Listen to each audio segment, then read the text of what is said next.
Let's explore Middle-earth today as we dive into One Ring 2nd Edition, aka a Lord of the Rings TTRPG where you get to play out as your own fellowship within Middle-earth and the Lord of the Rings universe itself. Now, this episode is very much going to be geared towards Lord of the Rings fans, but even if you're not a Lord of the Rings fan like myself, you will still really like hearing about the system if you are into low magic fantasy, one where there isn't spells and mages everywhere that can do these big tricks, but it's part of the world. Magic is around, but not everyone can wield magic. Where you go through phases of taking a journey, getting into combat, having council, which are basically role-playable debates and stuff like that. This is what is all in One Ring. So, as I bring on Nat 1 nerds, we are going to discover One Ring with you and see if it's going to be your next game. Welcome, everyone, to the RPG Goblin, a TTRPG podcast where we explore these games and make it fun and easy for you to learn them, because I know it can be super intimidating and scary and all of that. You might be just familiar with D&D, and there's a bunch of other games out there, and most of them are just as easy to play. And yeah, so I am your host, Willow, and I am the resident goblin, and I'm really obsessed with these games to a point where it may be a little concerning how much I talk about them, but it's fine. That's why we started the podcast. And on today's episode, we are going to be talking about One Ring, specifically the 2nd edition of One Ring that Free League Publishing came out with. And to talk about this today, we have on Parker and Brandon from the Nat 1 Nerds podcast, another TTRPG exploration podcast, but they do it a little bit differently. Fantastic show. But I'm going to bring it over to them for them to properly introduce themselves and tell them all the cool things that they do. So go ahead, guys. I'm Parker. Hey, I'm Brandon, and we're the Nat 1 Nerds. Like Willow was saying, we do our own little TTRPG exploration podcast. We do it in very episodically. We go through and talk about how the systems work, what players need to know, what the game masters need to know. We'll do like an actual play of each one. We have a very strict system down, but it's kind of fun to get to explore all the different ones. And as she said, we just finished our exploration of the One Ring, and it was a lot of fun. Parker is the biggest Tolkien buff I've ever met, and probably one of the biggest ones that I will ever meet. So he knows everything about Tolkien. So he's really good on this one. Yeah. It makes sense that I was chosen to be the lore master when we played the system. I mean, you are the real life lore master of Lord of the Rings. I only have 20 of his books on my shelf, man. That's not even all of it. Yeah. It could be a lot more. That's what we should be looking at. No, but I mean, that's why I think that you are also perfect to come on for this episode as well, because what I want is people who are obsessed and like literally, the biggest nerds for these games. So like, I love it. And, so I'm really excited about this. And I think a little bit before we get into actually One Ring itself, I would love to ask how you actually got into Lord of the Rings originally, kind of your history there and like why. I know it's probably opening a huge can of worms. Yeah.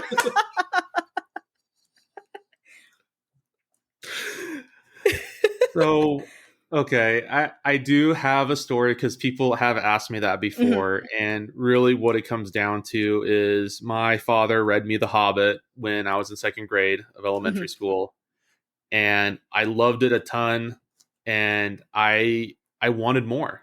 I wanted more. And my dad's like, well, there is more, but they're not children's books like The Hobbit is. And I just kept insisting, and he knew I was a big reader, so he's like, okay, well, we'll give it a try. And he did have to do a little explaining, throughout it, but we read the Lord of the Rings together, the whole trilogy. Oh, I love that. I loved it. And then, when Fellowship of the Ring came out as a movie, I have to say I'm thoroughly impressed with your attention span as a child. I couldn't have made it through this trilogy as a kid. Oh, I was absolutely enthralled. Well, that's how me and my father spent time together, and that was one of the big things to do. The other one was scouting when I was older, but reading was a huge one. Yeah, it's just like that special connection. Yeah. Oh, yeah. And so when the movie came out, he went to see it first because he wanted to make sure, because he's like, okay, either number one, I want to make sure it's not overly violent. And number two, either this is going to be a massive success or it's going to be absolutely horrid, because successfully done a live action adaptation of The Lord of the Rings. Mm-hmm. And he was so impressed. And he's like, you know what? Honestly, you're old enough. I give you permission to come see it with me. Yeah. Like, I'll go with you. And so we went, and obviously that just entrenched it even further. Mm-hmm. I got really obsessed with it. I did try to read the Silmarillion, and that was the one book that kind of started kicking my butt a bit. So I had to put that to the side. Kind of just enjoy the trilogy and the Hobbit and whatnot. But then obviously when I felt like I was better prepared and better educated, I was like, I'm going to try this again. Or the Silmarillion did the exact same effect as the Hobbit did. I got even more entrenched. And my dad had no idea what he created, because I also credit the Hobbit with me becoming a nerd. Yeah, And getting for sure. into the video games, and obviously later in life TTRPGs. I mean, it's the natural pipeline. Yeah. Well, I mean, it got to the point where in high school I had a group of friends that I'm still in touch with, and we kind of each had our like speciality fandom. Like somebody was the Doctor Who person, somebody was the Nintendo person. I was the Tolkien buff. Like anything about Lord of the Rings, my jam. They watched it with me. They're like, we knew you liked it. We didn't realize how much you liked it. And they just... I am what you made me. I am what you... Yeah, exactly. No, I love that so much. And I love that it's like such a special connection. And then like there being an actual... Like, because, you can do things within the realm of, I think, Lord of the Rings, like using D&D and stuff like that, but like actually having like a system that caters directly to those stories and like that lore and all of that, I bet was absolutely amazing. That's one of the best things I discovered when we started exploring this on our podcast. Was a system that was built with the setting as the foundation first and foremost. It wasn't mechanics. It wasn't a story. It wasn't some interesting concept of any kind. It was the world of Middle Earth that was already created by somebody else. And they took that and they built from there, because they wanted to... I can tell by reading the core rulebook that they wanted to respect the lore and the legendarium of that world as much as possible, without going too much, because there's a thing as creative license, but it was still used as a very gentle and respectable tool. Yeah. So, oh man, I love that even description of it. Like, they were respectful and gentle, and like, it's almost I love using this phrase of like a love letter towards something. And, I recently talked about like Alien RPG that felt like the same way, and that's also by Free League. So maybe there's a theme here of Free League knows what they're doing. Yeah, exactly. I believe they have someone specifically who handles like all of the IP stuff, where they want to be respectful. They want to be, honor the media that it comes from and all of that. And I think that is absolutely fascinating, especially with all the IPs that they're doing. And now, I am curious... we could get Hollywood to do something like that. Oh yeah. If only. But yeah, and I'm curious, Brandon, do you have any love for Lord of the Rings yourself? Or I mean, I've always grown up loving Lord of the Rings, but nowhere near as much as Parker. Like, to me, it was just like a really cool fantasy adventure, because I've always loved fantasy in general. And Lord of the Rings just really scratched that itch and was super well written.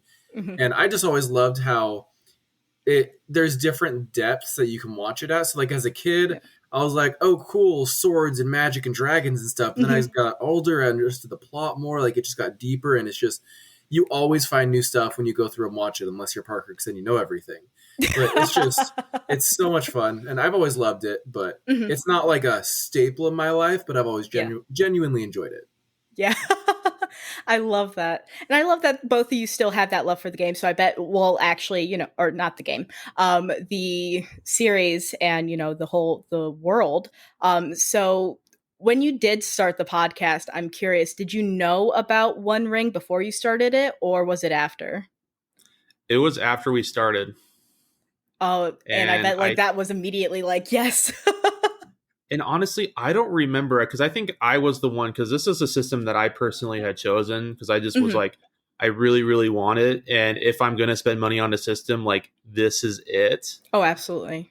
And I don't remember. I'm sure it was through like social media or something. But I just don't recall. But once I discovered it, I was like, oh, we got to do this. We got to do this. Yeah. We got to do this. And so after Brandon had chosen Call of Cthulhu, because for the first season we did four systems, Mhm. and we kind of alternated roughly what each one of us wanted to explore. Yeah. And so the last system was Call of Cthulhu that Brandon had chosen. Mhm. And so it was, quote unquote, my turn to choose. And I was like, one ring. Like, There's no doubt about it. One ring. Like that's what we're doing here. Yeah. I love it. And so I guess this is probably going to be an episode that caters more heavily to the Lord of the Rings and Tolkien fans out there. But for people who aren't as familiar with that world and, that entire, I guess, not franchise, series? I'm trying to think of the best way to describe it. How would you... Yeah, the fandom, yeah. How would you explain what One Ring is to everyone? Specifically One Ring, not necessarily Lord of the Rings as a whole. So the One Ring is very much of a system that's built not around just goofing off in a generic fantasy world with your friends, but it's specifically catered to storytelling. All the mechanics of the One Ring center around building what it refers to as a fellowship, which is your party.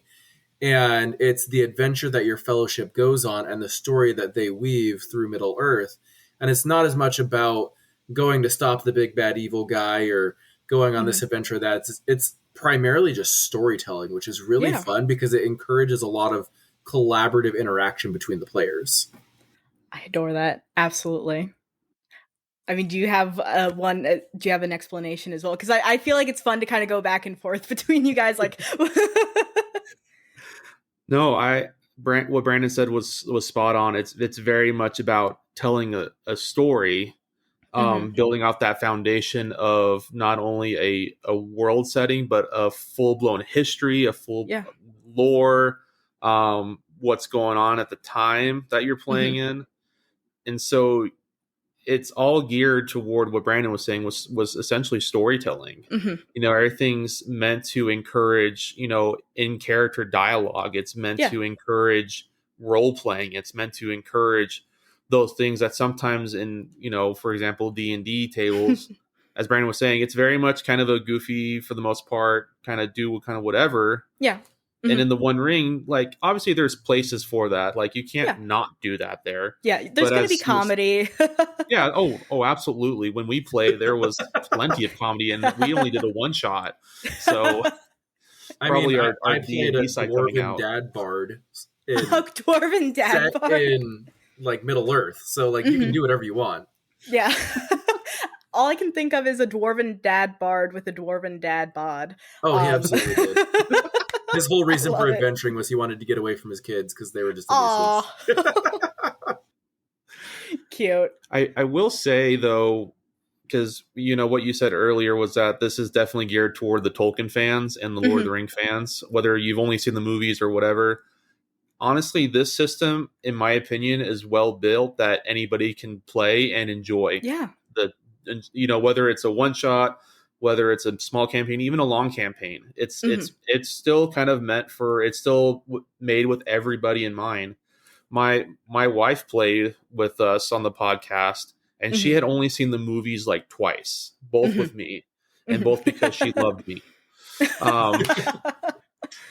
And afterwards we kind of talked about it, and I said, what did you think? Because she was in our character creation episode, she was in the actual play. And I said, what did you kind of think? I know I loved it, and I don't want you to mince words. Did you enjoy it? You seem to be enjoying it. And she said that she really liked the system. I think outside of D&D, this is her favorite system that she's played in. Oh, that's and so she's cool.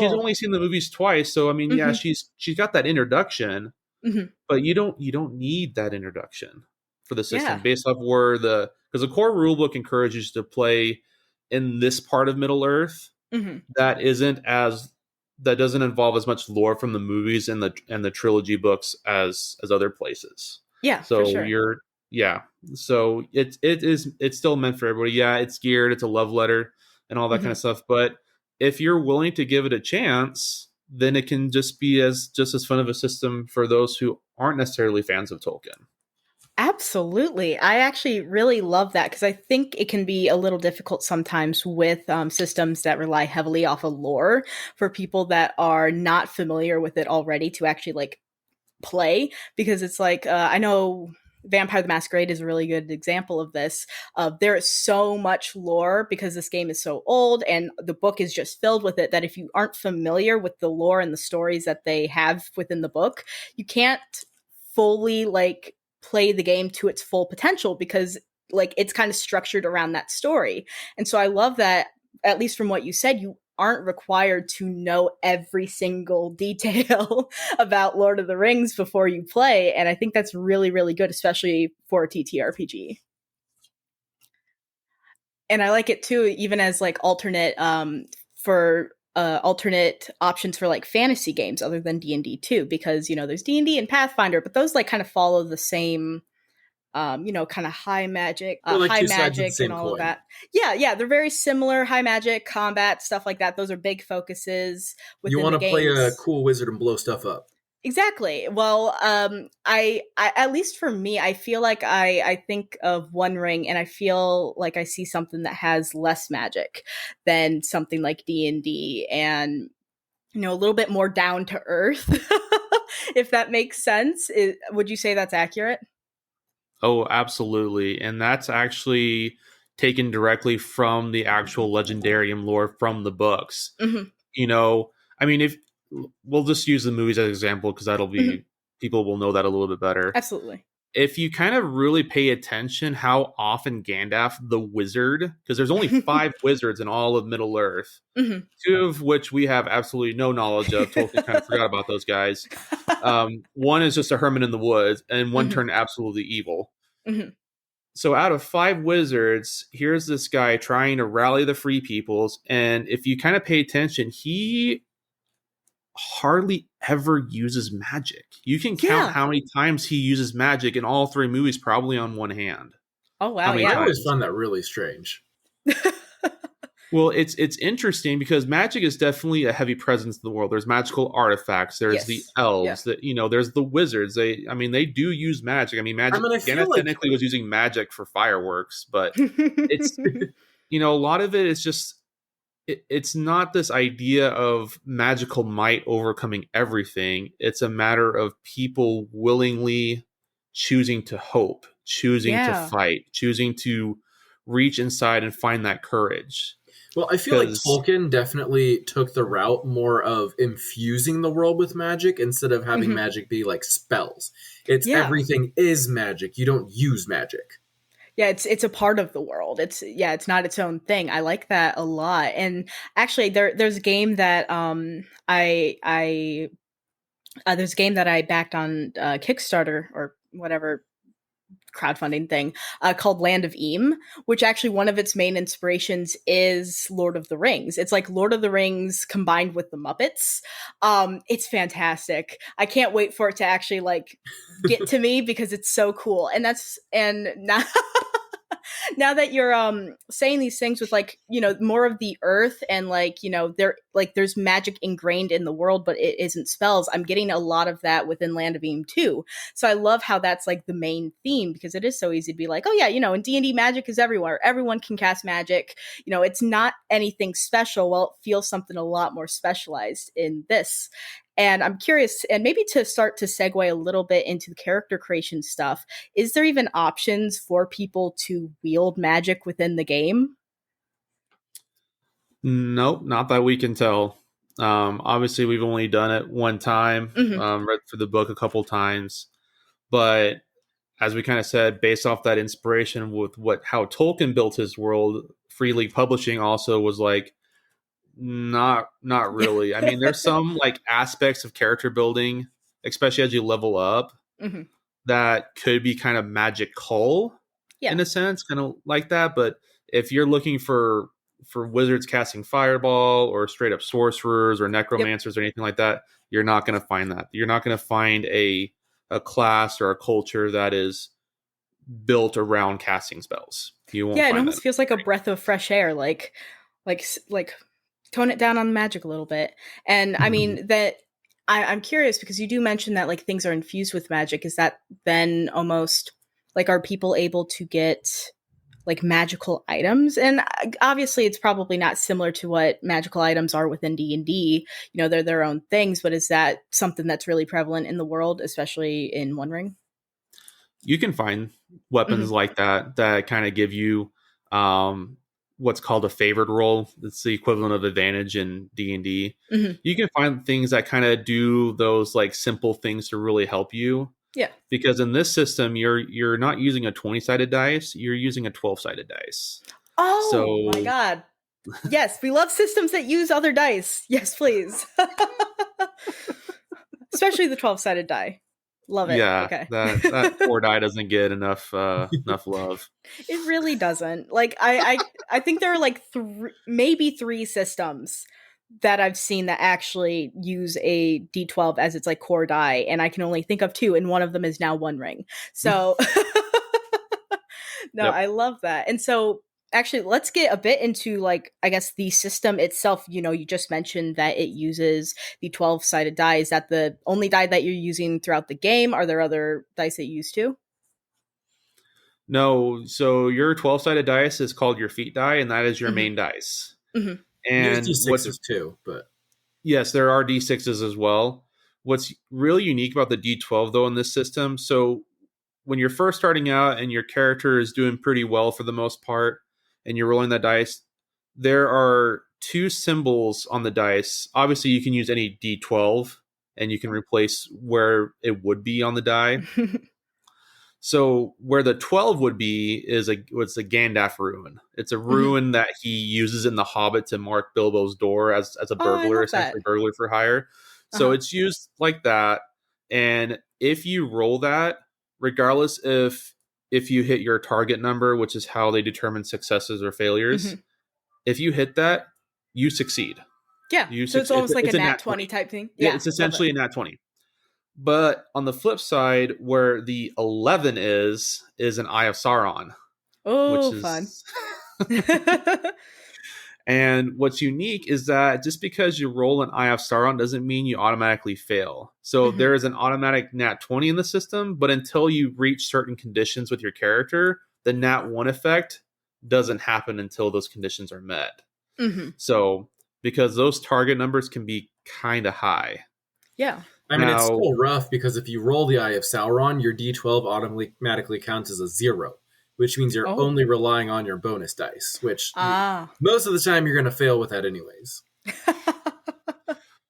So those D6s that he was mentioning are, instead of having a modifier like in D&D where you have like +1 to this or +5 to that, it's a number of dice instead added onto your feat dice. So if you're proficient with the skill and have like 2 ticks in it, you roll an additional 2d6 on top of that. And the D6s also have a little elvish symbol that stands as a success icon that grants you, not only does it count as a 6 on top of everything, but it also gives you special abilities should you pass the target number.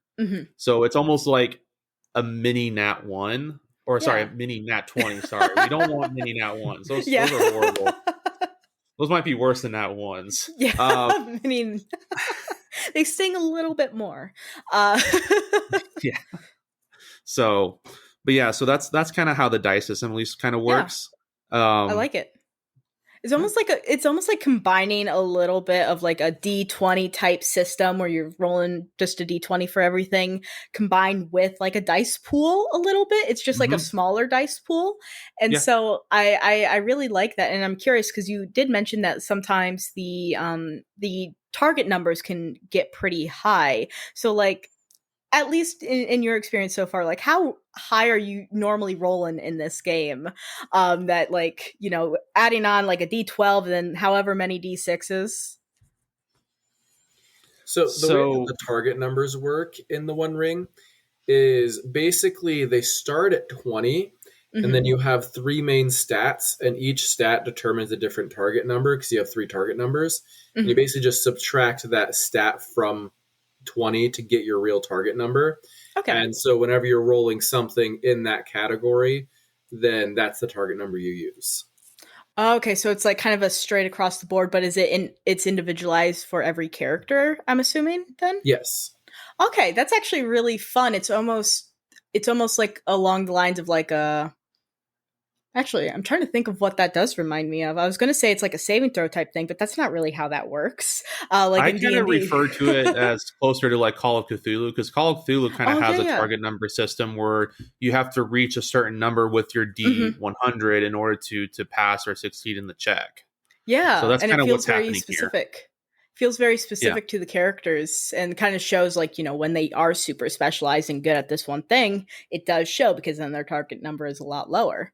Oh man, I Yeah. actually really like that. That's Yeah. So cool. instead of relying on the stats for an enemy per se to see if you pass their stats, Mhm. you're trying to overcome your own strengths and weaknesses that are Mhm. already there on your character sheet. So when you're in combat, you're always trying to meet or beat your strength target number because it's Mhm. based off strength, because it's Mhm. physical. Mhm.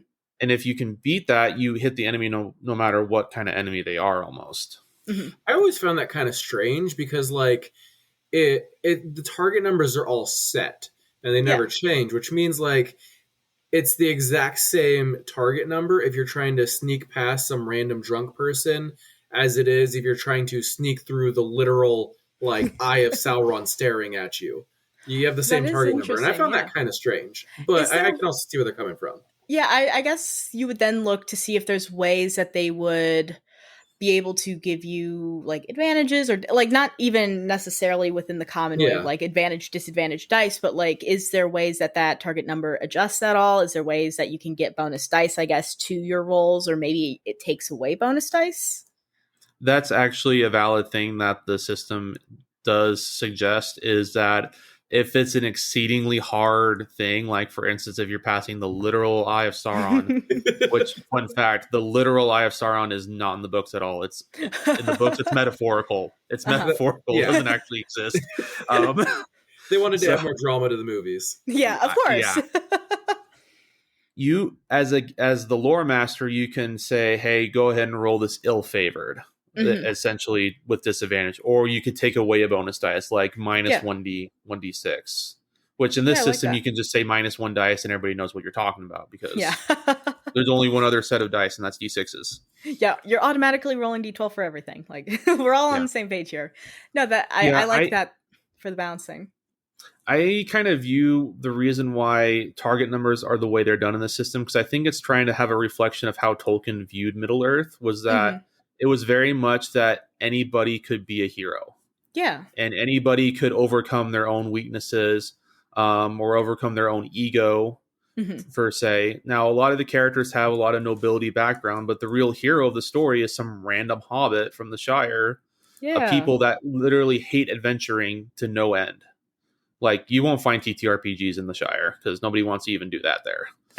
Um, so that's kind of how I view it, kind of maybe why they do a target number system. That's Hmm. just speculation on my part. Hmm. But trying to really showcase, because there is ways to level up. It's not like D&D where you get mystical powers out of nowhere almost. Yeah. But there, that you do kind of level up. You do improve your character. You add d6s as you go along that you can put Hmm. in places and so forth, because you're becoming a more seasoned adventurer. Yeah.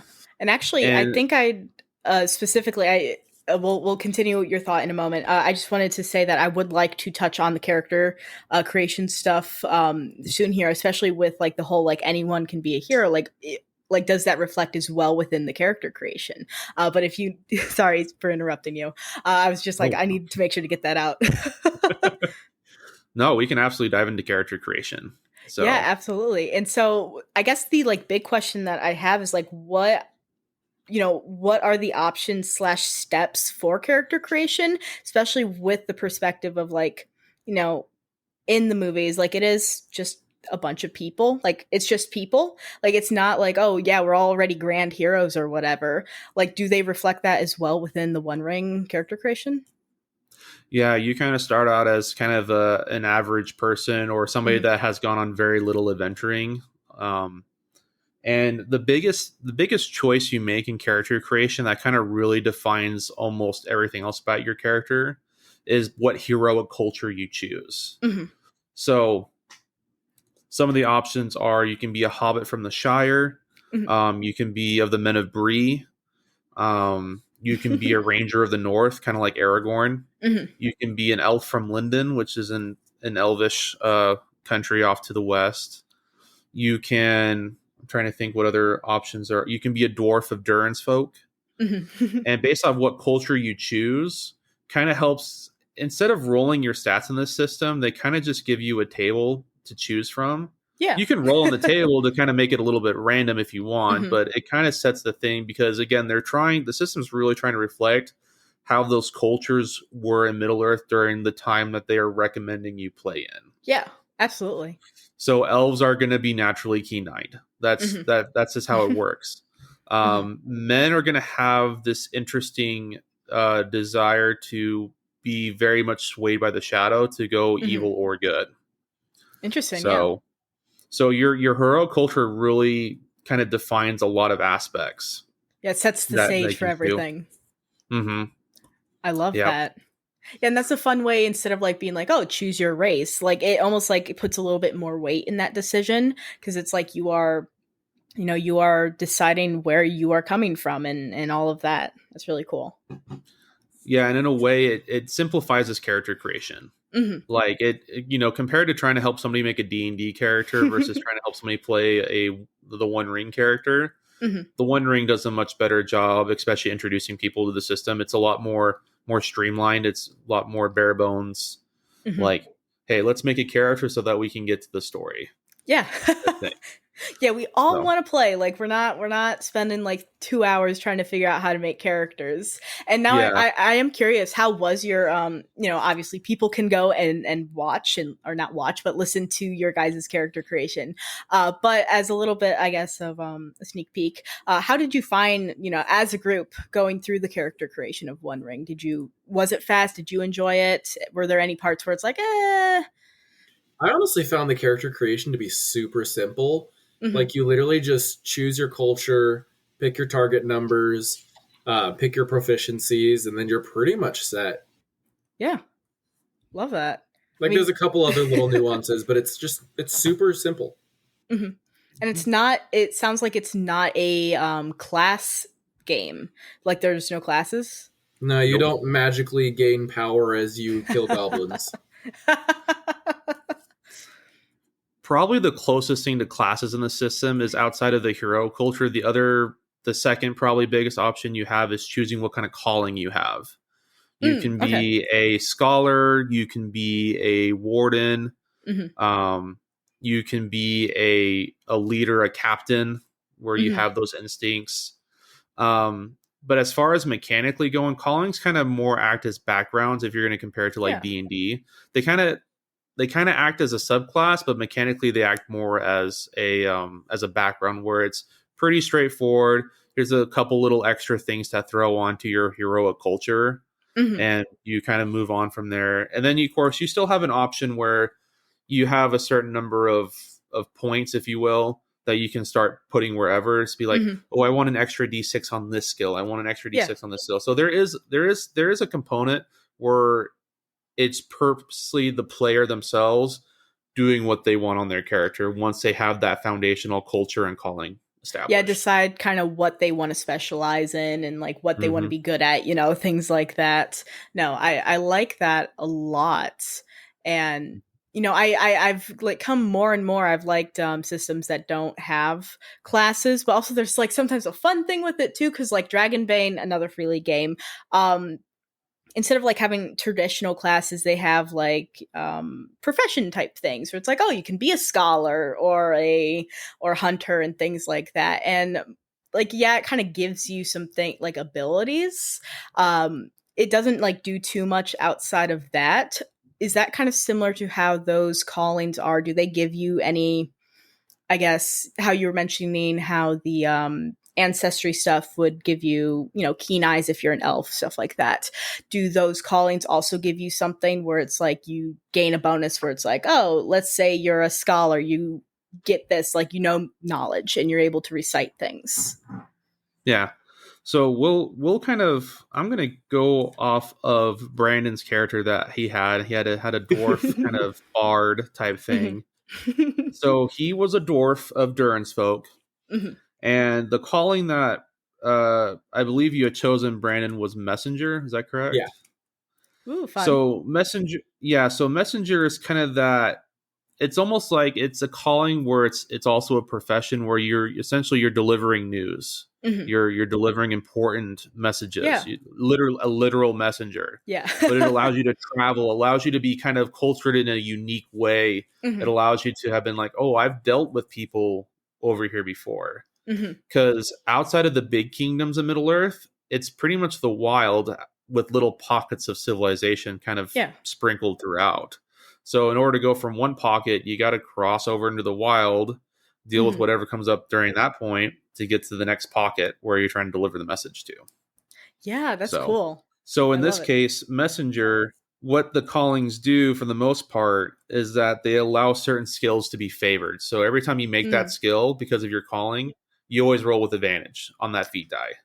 So for nice. messenger, the favorite skills are courtesy, song, and travel.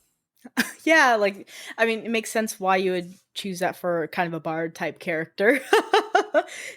I love it. What are some of the examples of some of the other skills? Because it seems like this is more heavily like it's a skill system. It seems like versus like specifically rolling with stats. Like it is about the skills. Yeah, so Brandon mentioned earlier that there were three main stats that you have that everything Hmm. else is based off of, and those three stats are strength, heart, and wits. Love it. And underneath each one, there are six skills associated with each one. Hmm. Outside of weapons, weapons have their own little thing, but we can get to that later. Um, so a lot of the skills associated with the messenger. So one is travel, and travel is under heart. Hmm. Song, interestingly, song is listed underneath strength.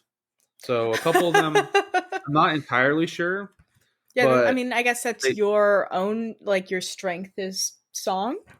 Yeah, yeah, music. it could be that.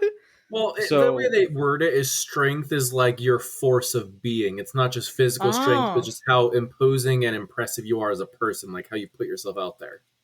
Oh, okay. Yeah, yeah. So in D&D, performance is labeled underneath charisma. If performance was a skill in the Hmm. One Ring, which probably would be closest to song, it's listed underneath strength because you're creating a presence. You're drawing Yeah, attention that's to what I was yourself. thinking. Yeah. Presence. That's actually good. Even like that would be a good skill, like presence Yep. itself. No, I love that. Yep. Exactly. There's some really interesting ones. There's lore.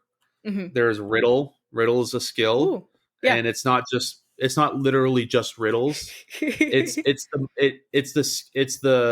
being proficient in that kind of mindset and in that mind Hmm. skill of being Yeah. able to solve riddles. So when you're faced with an obstacle that requires some wits for you, riddle might not be a bad skill to try to roll, because in this Hmm. system, as long as you can justify why you're using the skill, then the lore master more often than not is going to allow it. Yeah. So it's a system that heavily encourages you, like, use your strengths. Yeah. Come up with creative reasons why you can do this, Yeah, and unlike even put it to your advantage too. Like, yeah, how can I use riddle to overcome the situation maybe where you're trying to talk with someone? I don't know. Like Mhm. you can try and go outside of the norms with that. hmm exactly.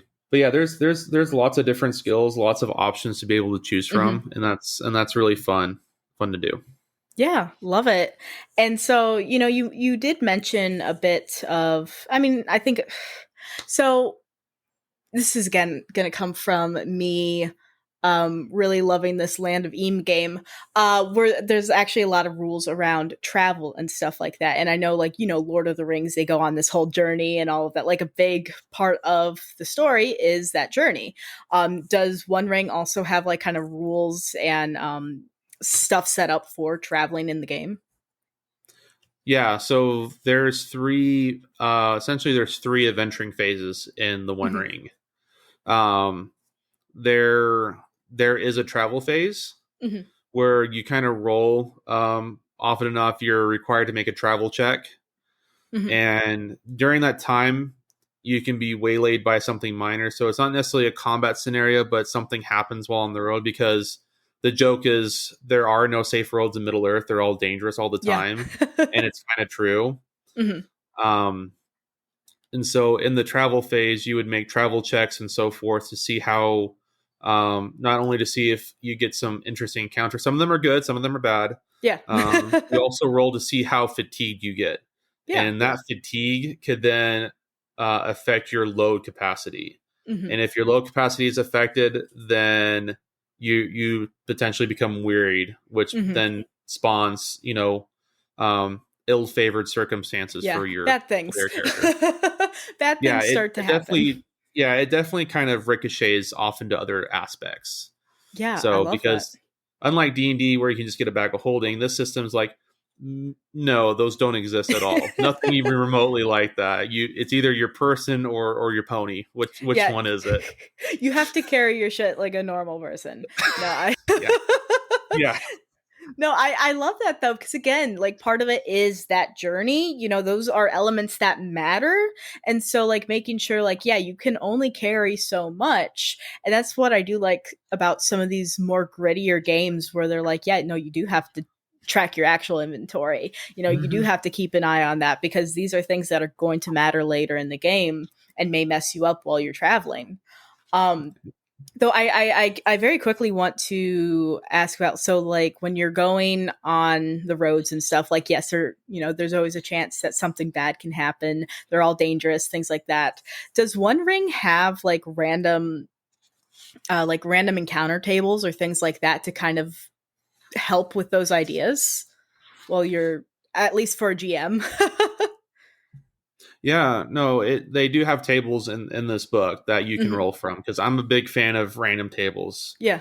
I just bought I don't know if you know, the Game Master's Astounding book of it's one of my favorite purchases ever. I love that book so much. I've already been using it. You would love Land of Eam so much, because that book, like, they have literally a whole PDF that is filled with random encounters. Like it is so amazing, which is again why I was asking about, because it's like, again, there are similarities between the games. And so I am curious if they're even location specific too. Like if you are traveling through see, this is where my lack of Lord of the Rings knowledge comes in. Yeah, it depends. There is a map provided in the book.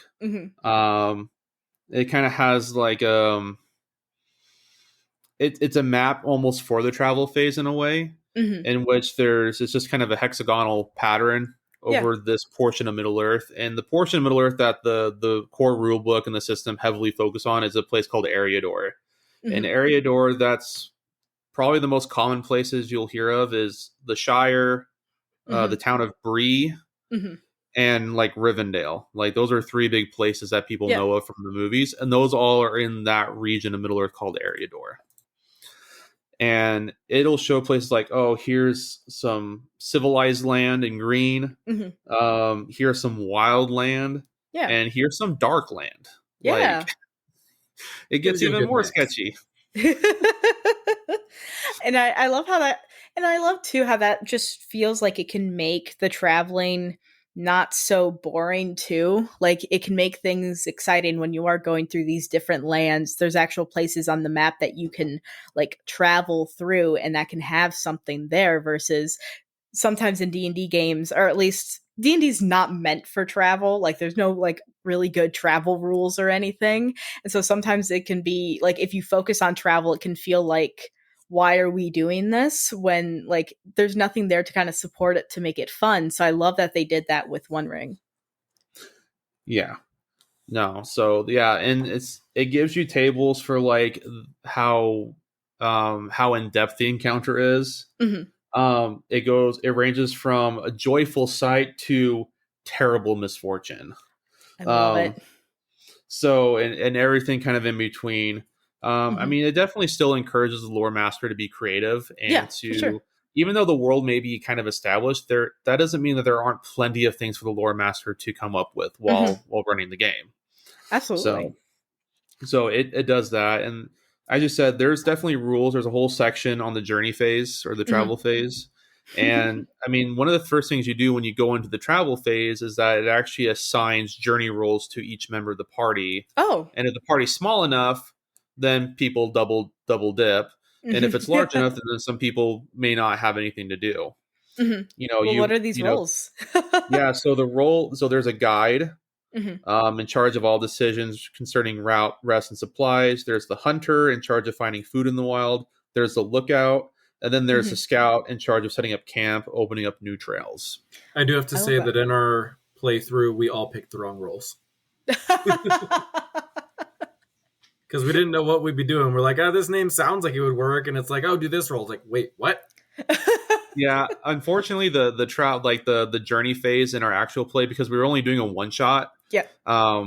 It's hard to fit all these phases in, like a 3-4 hour run. Oh, for sure. And the journey phase was that part that we kind of did the bare bones, kind of just skimmed over the top during the actual play, so that we can fit everything in. So, but it was kind of interesting because I know initially, I think my wife, she was playing a ranger because she wanted to be female Aragorn, and she kind of was female Aragorn. Love it. And she, it's funny because she had the hunting skill and she didn't choose hunter as her role. And I think there was kind of some last minute changes, but I think people either there were skills associated with it that they weren't super great at, or they just rolled bad. It happens. Yeah. And so I think if we, after playing it a couple times, we would have this down pretty well pat, and it would probably be a much smoother and much more enjoyable phase to go through. Yeah. So, I mean, I even love you mentioning the fact that you did have a little bit of struggles with it, because that is so easy to do. It's so easy to mess it up, or not even mess it up, but make the mistake. Like, oh wait, I didn't actually I'm sure everyone has an experience of making a D&D character and putting the stats the wrong way, or picking the wrong subclass for something, or like specializing in the wrong things. Like, it's so easy to do that, and that's the same thing for other systems. Doesn't mean it's the end of the world, because you can just kind of do your own thing to work around it. Yeah, exactly. I mean, we always joke that's the reason why we're called the Nat One Nerds, is because we don't always roll very high. But it is a very interesting phase to go through in the system, for sure. And it can be pretty enjoyable, and it doesn't have to be necessarily very lengthy either. It's just, hey, here's some mechanics, because really it's one of those phases where if you really wanted to, especially in playing a one shot, you don't have to do it. Yeah, you can skip right over it. Yeah, but if you're doing like a long campaign, or just really want to dive in and just really get all the potential that the system has, then absolutely do the journey phase. It can be just as fun. I'm curious for your guys, in your guys' opinion, would you want to explore the journey phase further, like more than you did in the one shot? Yeah. See, that's why you got to play longer games. Like, you got to be like, all right, guys, we're going to be playing One Ring so that we can take advantage of this awesome system.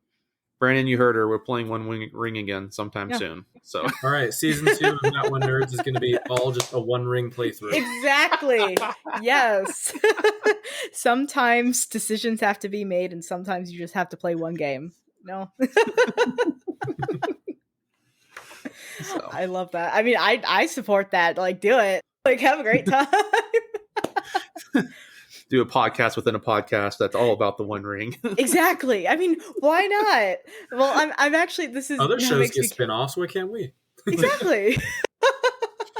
I mean, I've seen there's quite a few shows that will literally do just mini arcs of certain games where they're like, we want to actually just explore this more thoroughly. So we'll just play for like 20 sessions and then, complete a whole story. But you don't have to commit to anything super, super long, because sometimes people will record for one day and that will be 2 episodes. So like, you could have something that gets where you get to experience that longer story and not have to have that much of a commitment, which I think would be really cool to see from you guys, especially with how much you love Lord of the Rings. Like, that would be really awesome. I'm supporting bad habits maybe, but it's fine. I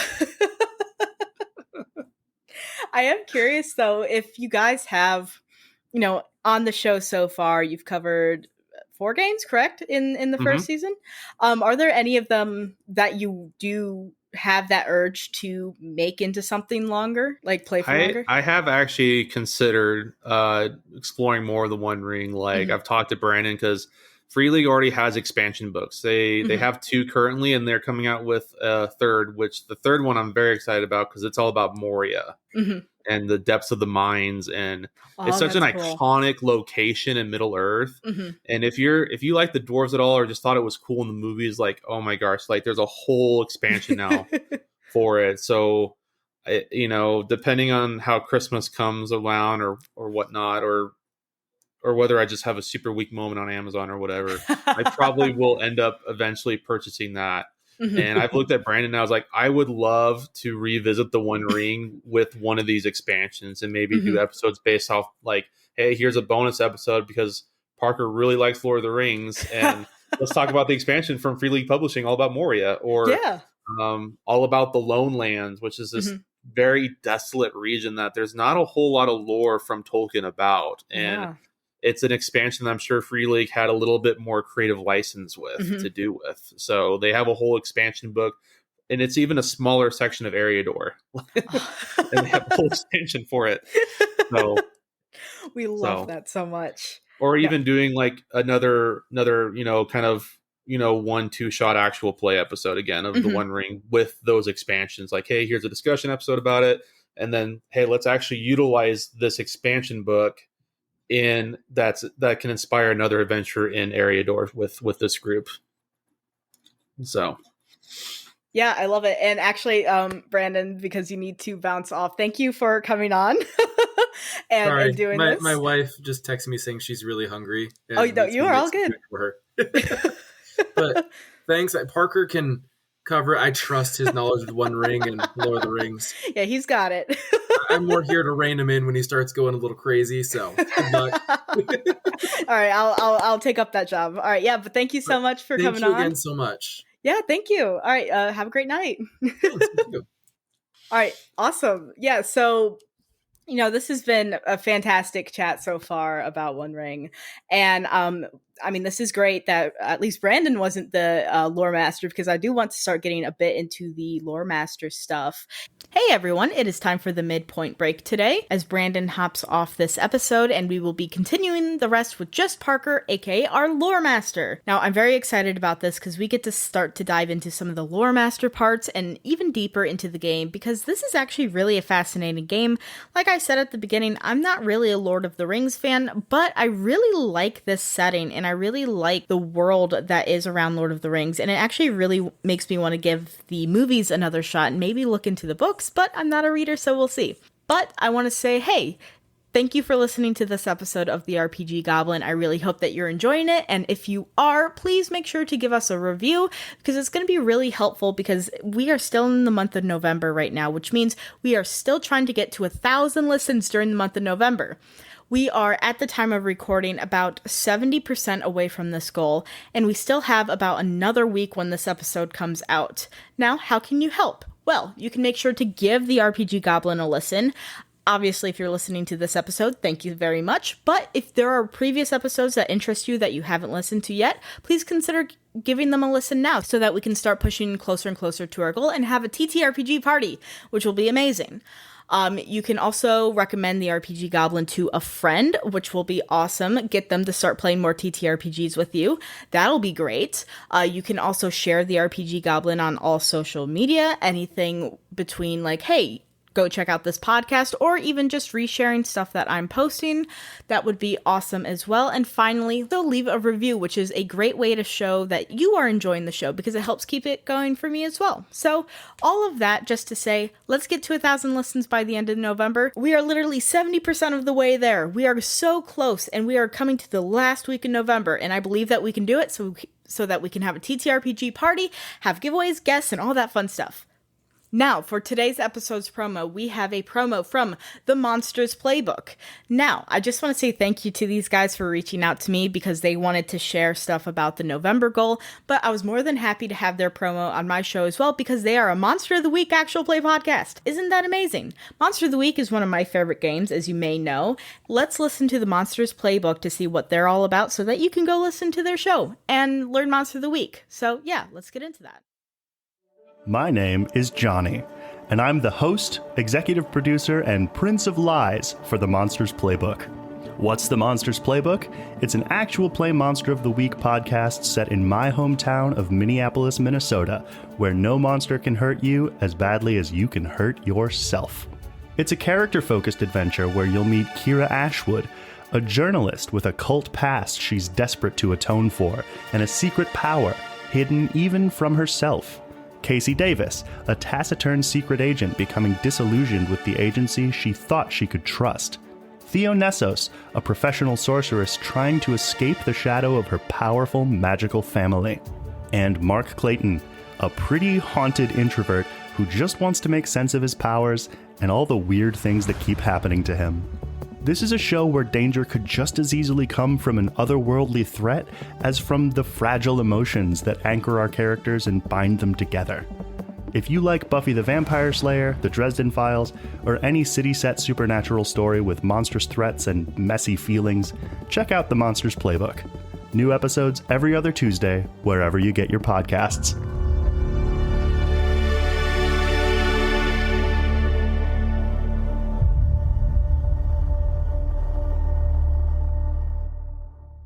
This is great that at least Brandon wasn't the lore master, because I do want to start getting a bit into the lore master stuff. Unless, if you think, do you think there's anything else that at least player facing or at least general mechanics? Oh wait, are there other not tiers, but are there other Phases? Phases, yes, that's what I'm like, hold on, there was supposed to be several. There are. Yeah. So there's a whole section that I haven't been able to personally get into quite yet. Mm-hmm. There's a whole fellowship phase. Mm-hmm. And the fellowship phase, all that really is just a chance for the fellowship to unwind, mm-hmm. Recuperate from adventures if they've been wounded. Yeah. Because if you're wounded in the One Ring, you're actually wounded. You break that leg, it has to heal naturally. There's no cure wounds to just fix it, or a long rest, which I don't know why there are even clerics to begin with in D&D, because you can just take a long rest and it just fixes everything. Yeah, your leg will be fine. It will heal itself somehow. Mm-hmm. Yeah, and then depending on when you reach certain milestones, it's definitely, I would say that this leveling up system is a milestone system, kind of like how most D&D campaigns are run nowadays. Yeah, for sure. Where it's a special fellowship phase called like a Yule phase, where it's like a, metaphorically speaking, like, hey, we accomplished something really big. Now let's kind of like, you're able to get a couple additional D6s. Where do you want to put them at? Yeah. Type thing. Or if you want to take on another virtue, because one aspect of character creation that you can also do is you can embody cultural virtues. And it's a list of virtues that are associated with the culture that you're a part of. Yeah. With the hobbits, they have their list of virtues that you can pick from, and you can do it in any order or not do ones. It depends on what you want to do.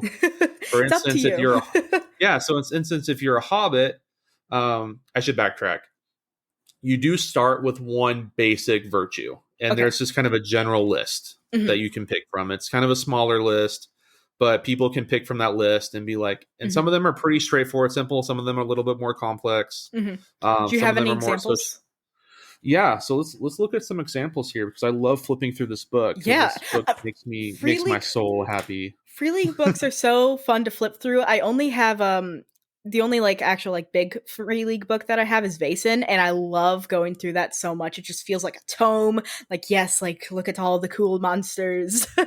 Well, I love the artwork too. Oh my god, just a little side or the borders, it's just so cool looking. I feel like I'm looking through a tome that is kind of Middle Earth-ish. It's really cool. Oh, I love it. So for virtues, I'll go over the basic virtues real quick that you can pick from. One is confidence. Raise your maximum hope rating by 2 points. Your dour-handed, your hardiness, mastery, nimbleness, prowess. So kind of really general type stuff. I just also realized I listed off words that you're like, what does that mean in this system? I have no idea. Nimbleness, I mean, I believe it means something. Yeah, so for instance, mastery is a pretty straightforward one. Choose 2 skills and make them favored. You just get favored rolls on them every single time. Kind of a bard type thing in D&D. Yeah, almost type thing, yeah. Yeah, absolutely. One is prowess. Lower one of your attribute target numbers by 1. Oh, yeah. So the threshold to succeed just got Hmm. lower for you, Love which that. is kind of almost like you go 1 up in armor class. It doesn't seem like Hmm. a lot, but oh my gosh, it can make a huge difference. Yeah. I always pick defense, by the way, when I play a paladin and choose a fighting style. I always pick defense. Yeah, you always. Forget I that mean, armor class. I've tortured a DM with just going full defense on a paladin before. Like, you will not hit me. Like, you can't even try. If you really want to do a broken thing, Brandon actually played a character for a few sessions when we were first playing D&D together.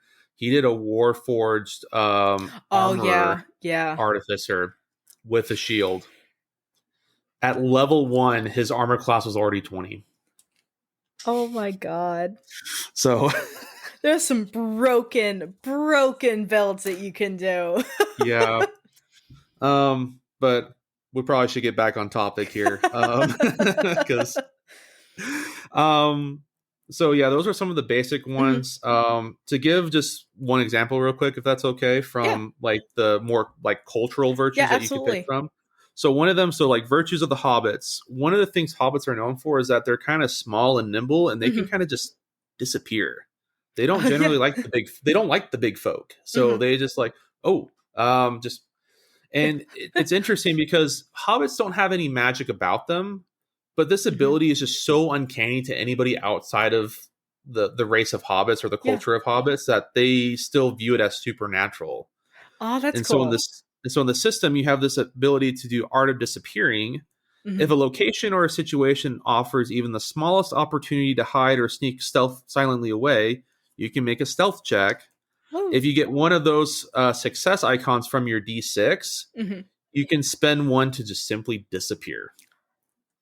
Oh, that's actually cool that you can like spend it too. Mm-hmm.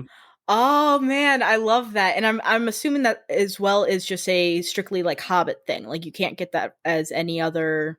No, you can, because that's very much in line with, again, with the legendarium that Tolkien had created.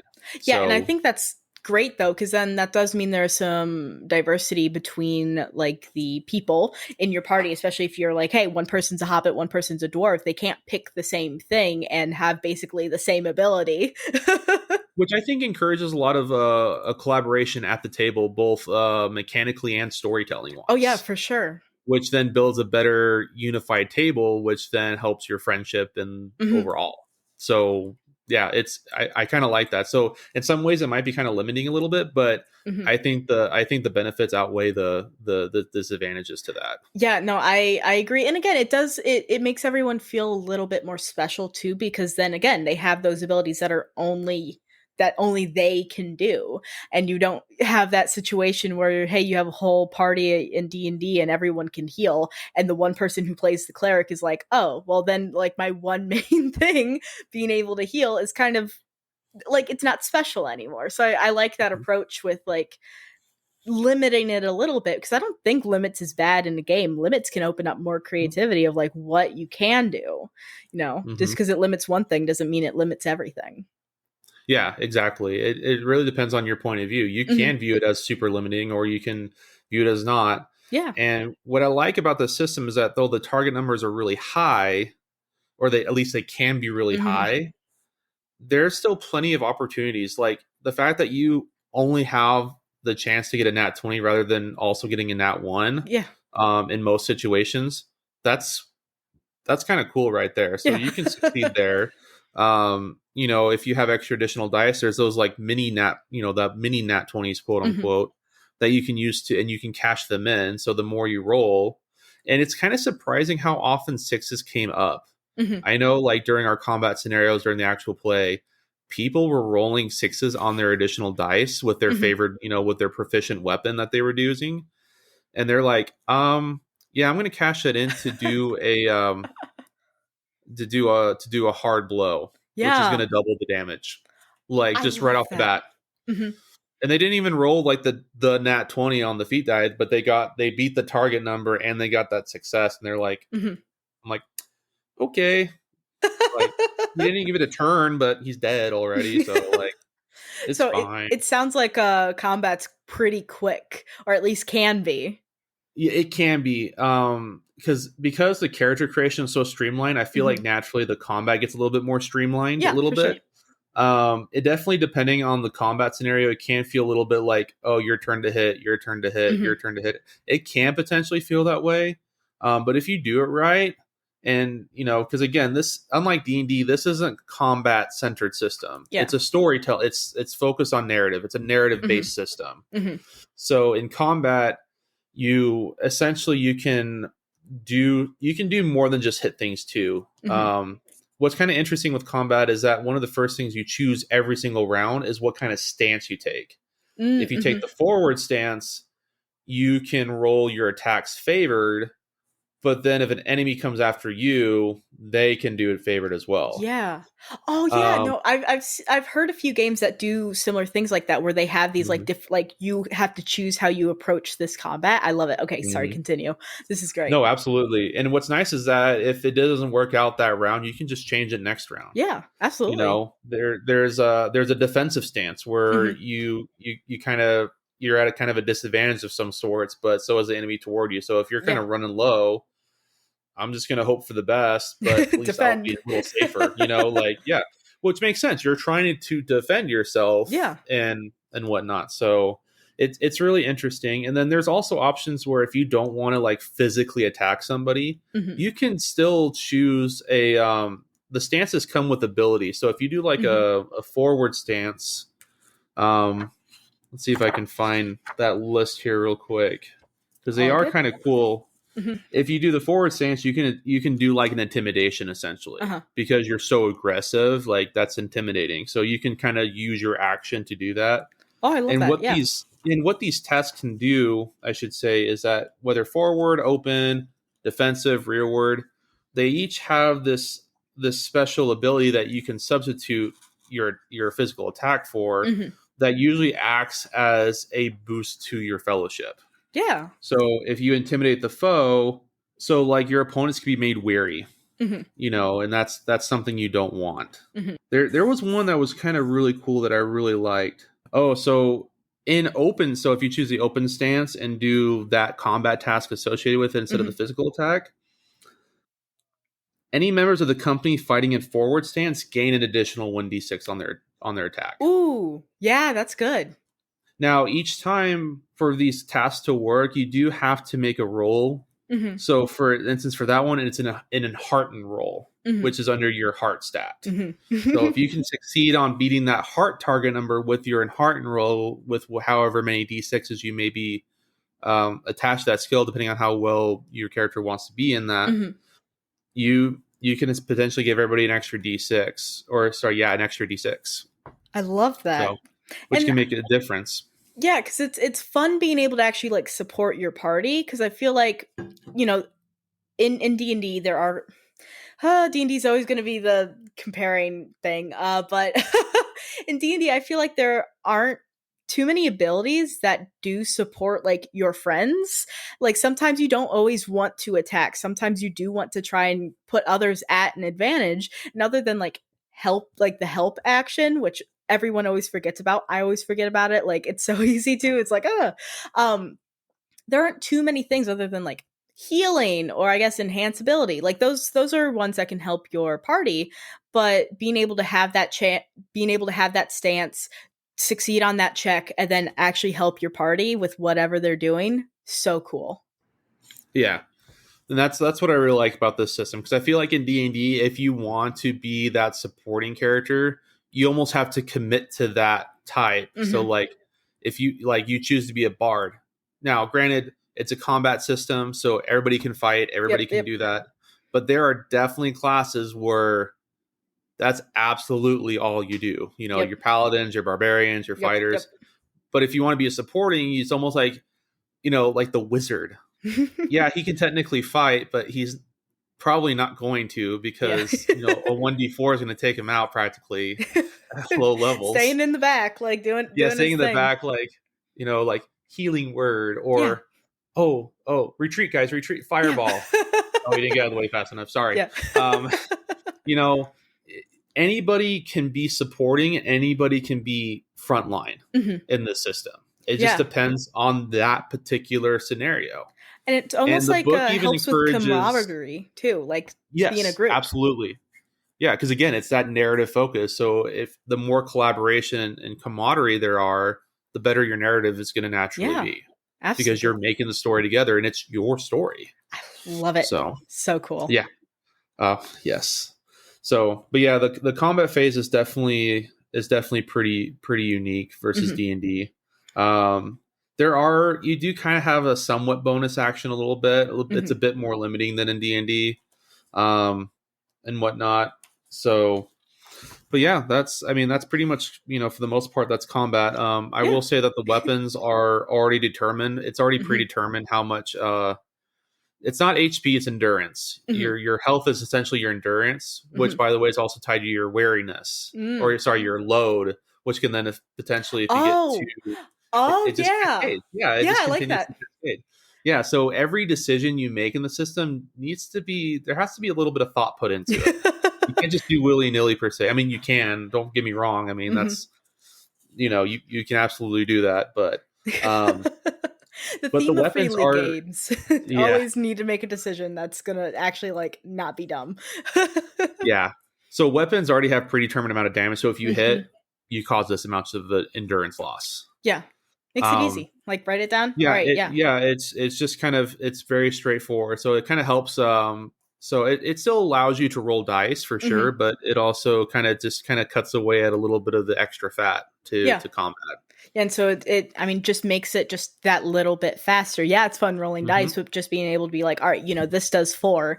And now, like, okay, we get that done. I hit, that does 4, move on to the next person. And you can kind of Yeah. keep rolling like that. And I am curious, is there any sort of like, is there something like an initiative or anything like that is within One Yeah, Ring? it's determined by the stance choice. Oh, okay. So everyone, So even mhm. or I guess I wouldn't say monsters necessarily, but enemies also do that as well. So that is the case for enemies, but the first and foremost rule for combat is that the fellowship goes first. Okay, cool. Yeah. Now if the enemy is surprise ambushing them type thing, that's a little Hmm. bit different. But Hmm. in general, when you kind of come head to head, the fellowship members go first. Hmm.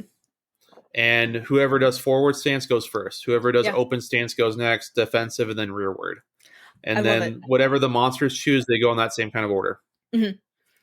That's so cool. Yeah, and Mhm. I like the fellowship first because again, a lot of this is like that almost like common man's journey to like this heroic quest and all of that, and like it's almost putting them at a bit of a advantage within the game, but that doesn't mean that it's going to be easy. Like they may have the advantage, but it's not going to be like, oh, rainbows and butterflies. Yeah, exactly. And I think that's what kind of counters that, because I know when we're talking about the One Ring on our podcast, a couple people that had done the actual play with us had commented that the target numbers were like, we felt like they were kind of really high. Hmm. And again, you're in a world where Sauron has pretty heavy influence over the Yeah. entirety of Middle Earth, whether he has direct control of it or not. He's still Hmm. influencing it in negative ways, and so you kind of have to combat that a little bit. Hmm. But the system also allows you, as you said, like for combat, you guys are going first like 75% of the time, Hmm. like guaranteed almost. Like you're already going first. Yeah. And depending on how well you do, I mean, the fact that they kept rolling, I don't know what it was. My wife was a player, Hmm. and she rolled sixes so much during combat. She's doing all this like extra cool stuff and damage, and I'm like, I literally didn't even have a prayer for this guy to even get to his turn. Like we didn't even finish the full round. My wife would just obliterate them. And so the system, like, it may seem kind of hard. And Hmm. again, it's meant to be a little hard. It's meant to be a little Yeah, of challenging. If it's course. too easy, it's not fun. Yeah. Um, but the system does unique ways to kind of help balance it out. Hmm. So it's like that might seem hard, but when you start playing it, you start to slowly realize that maybe it's not as hard as I thought it would be. Exactly. Hard, but not that hard. And so it's kind of nice. Yeah, there's a bright side. Hmm. I mean, there's the hope a little bit. There is Yeah. that hope, and I do want to touch on very quick. You were mentioning like even before that, you can like spend those sixes on things, and specifically in combat, like being able to spend it on like a hard blow where you're able to do extra damage. Are there other, I guess, like kind of maneuvers like that you can spend those sixes on, either in the combat or in any of the other phases? Yeah, absolutely. So since we were talking about combat, so if you beat number one, if you beat your target number and you get a 6 on one of your additional dice, you can do kind of some special damage. So for instance, probably a very popular one for a lot of people I know was very popular with the 4 of us was the heavy blow option. Yeah, of course. You spend 1 success icon to inflict to your adversary an additional loss of endurance equal to your strength rating. Oh, yeah. Yeah. So, and then if you're using a 2-handed weapon, you can increase that by an additional 1. So, that's so which, nice. by the way, HP doesn't go up to 100 and something stupid. Like it's not this constantly whittling. Like obviously it's a TTRPG. They're kind of, for a lot of system, there kind of has to be a certain amount or else it'll be over too fast. But you know, when you kill something in the system. Yeah. And it scales too. So even if it's not super high numbers, you're not going to be, you know, everyone doesn't have like hundreds of health, but they're not doing like 50 damage. Like that's not possible because it scales itself down, and it almost makes some of the math a lot easier too. Yeah, no, absolutely. Another option is you can do a shield thrust. You can, if your strength is greater than the target's attribute level, spend 1 success icon to push back your target. Yeah. The adversary is inflicted a penalty, losing 1d for the length of the round. So essentially, you can use shield thrust, and they lose a d6. Should they end up hitting, they lost a d6. Yeah, or they lost a d6 to even try to hit you to beat their target number that they have to beat. Oh, that's so. Fun. There are definitely different options, and obviously, in a lot of combat scenarios, heavy blow is kind of a popular one, as I said. But there are a couple other options as well. Yeah. The other thing too that you can do is that if you roll a 10 or that 12 on the feat die to attack. You can do what's called a piercing blow. Ooh. And a piercing blow, you have to beat their protection value. So instead of just a straight up AC number, there's a couple little more mechanic to it. There's a parry rating, there's a protection and whatnot. But if you can beat those and get through, then they have a piercing blow and they are now officially wounded. And for most enemies, I would say 90% of enemies in the system, if they're wounded, they're dead. Yeah. They're dead. So that's the thing as well with like some combat in D&D. It can be like, oh man, you're trading blows, you're stabbing people, and it's like, okay, after like 2 stabs, I feel like you would be dead by now.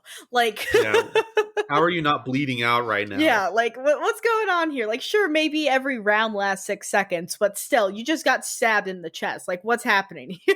Yeah, or you got exploded by a fireball. Yeah, or the rogue did sneak attack damage, and it's just like like when you have. Like, I love the more narrative approach to systems because it can be like, you know, that moment when the rogue comes up behind the enemy and they get the drop and they hit that attack, and then it's like, okay, I am able to stab them straight through the back. Like, that should then be rewarded with, yeah, that enemy goes down. Like, you were able to accomplish all of that. You were able to go up behind them. You were able to successfully hit. You were able to do that damage. Like, why not be like, you know what? You actually, you bring this enemy down because you did all of this just to get this one moment. And like, I feel like it should be rewarded. Yeah, exactly. And what's really great about the system is that combat is definitely very much an option, but because it's narratively based, the book also encourages you not to immediately go into combat. Because while the enemy may die from a wound mechanically speaking, your character can still be wounded. And while you wouldn't die automatically, there's a severe consequence to it. So if you're wounded, you end up essentially rolling to see how severe the wound is. Some of them is like you'll recover in a few hours, and you know, or you can be severely injured, which could be expressed in days that you recover. Or you could go into the dying phase. Yeah, I played Dragonbane, and they have the same thing where it's like those critical wounds and those like injuries that like last for days. I know the one character ended up like breaking ribs, and it was like 5 days of like having banes on like all of the strength based stuff and all of these things, which I think is so fun to explore in a longer form game too, like where you actually have to play out those days. Mm-hmm. I love it. Yeah. So if you don't mind, there's actually one other phase I kind of want to discuss real quick. Oh yeah, for sure. Before we move on, because it's probably my favorite phase in this entire system. Mm-hmm. It's called the council phase. Ooh. And unlike D&D where you just make a persuasion check, mm-hmm. there's a whole phase dedicated to doing this, depending. Now, obviously, if it's like minor role playing, then, mm-hmm. Just go through it. But, but in Middle Earth, there are lords and ladies that you come across, like Elrond and Rivendell. You can be talking to the mayor of the Shire. You can be talking about some noble coming over from Durin's folk, from the dwarves. Because some of the people, or you could be talking to Gandalf even. Yeah. It's an option. In your fellowship, you have to present. Essentially, it's almost like they've kind of turned these into like a mechanical debate that you have to do. Oh yeah. And so you first, the lore master first decides how difficult it is of a rating from like a 3, 6, and a 9, depending on the request that the party or the fellowship is wanting to make. If it's pretty straightforward, maybe a 3. If it's kind of asking a bit, a 6. If there's not really any benefit to them, then it's going to be harder. For sure. Which, depending on the rating, then creates a time limit. And then somebody acting on behalf of the fellowship, they make a roll, and they essentially can pretty much, for the most part, choose any skill they want. Again, as long as they can narratively justify it, then okay, absolutely. Now, if you're choosing battle for your option, that may not work. But for the most part, unless though you're trying to impress them through a battle, like maybe to show your strength or something like that, to then you just proved me wrong. Okay, I approve. I am always down for. Yeah, you can make anything work if you try hard enough. Oh yeah, absolutely. Now I want to do that, like where you're going through a scenario where you're trying to impress some people, where it's like, all right, I'm gonna show off in this battle. If I win, you have to do this for me. Hell yeah! Let me show you my martial arts skills here, real quick. Exactly. So one of the examples they give is you can roll an awe. There's an awe skill, like you're kind of like song. It's kind of a presence. Yeah. Presence based skill. Where to impress strangers to quickly reveal to impress strangers quickly, revealing much about yourself, like just kind of being upfront and honest. Some people really appreciate the blunt and honest approach.